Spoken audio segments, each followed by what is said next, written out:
Heading now live to Orlando, Florida. We're joined by Marziyeh, Iranian-American dissident, joining us live from there. Thank you very much, Marzi, for your time tonight, this morning. It's the first elections since Mahsa Amini, the protests, the crackdown. Will we see a political manifestation of that at all?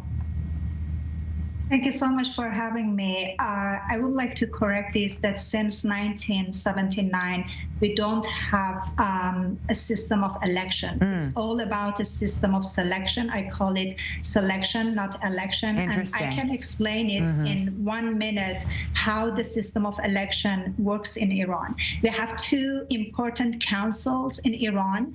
One of them is a Guardian Council, which has 12 members, and 6 of those members were selected directly by the supreme leader of Iran, and the other 6 will be selected by the head of the judiciary system, and that person himself is selected by the supreme leader of Iran, and he can dismiss him at any time.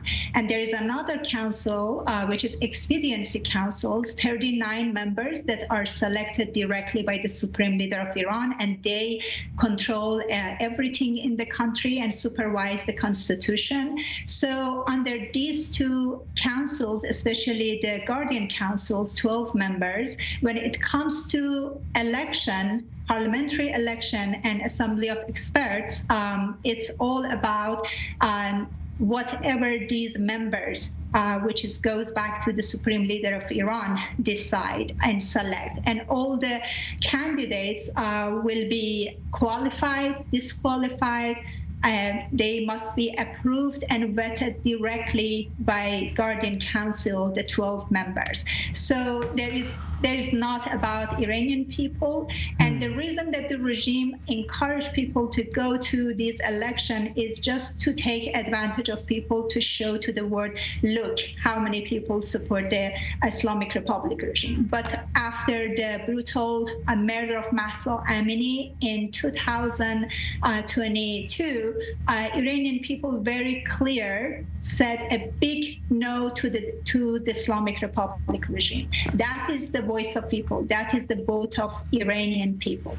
So in this system of selection, as you articulately explained, Marzi, there will essentially be no political representation or expression of the public dismay that we've seen in the nationwide protest, right?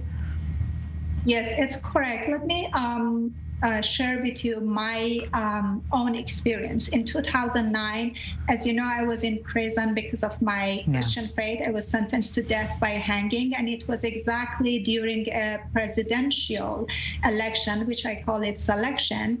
And again, 2 candidates were selected. One of them was a reformist, Mousavi, and the other one was Ahmadinejad. And even between these 2 selected people, the supreme leader had chosen Ahmadinejad. But Iranian people were deceived by the reformists, and they decided between bad and worse to choose the bad one, which was Mousavi. And millions of people were deceived, and they participated in election. And after the election, they announced Ahmadinejad, which led to a big movement and a protest in Iran, and thousands of people were arrested, tortured, executed, and it led to the brutal murder of Neda Agha Sultan, that her news was everywhere, that they shoot into her face when she attended the protest. And I was in prison at that time, and I experienced firsthand the brutality of the regime, how they treated people who participated in election, which again I call it selection.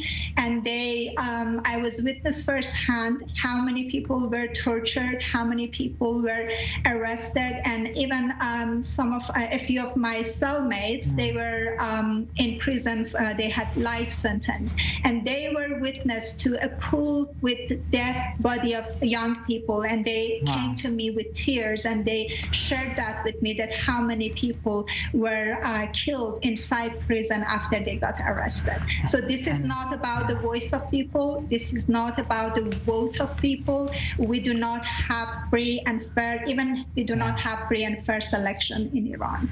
And unfortunately, those scenes that you're describing still happen as we speak. The Islamic Republic, a day of selection, not election, in Iran. Marziyeh Amirzadeh, thank you very much for joining us and explaining what is happening in Iran today. Thank you.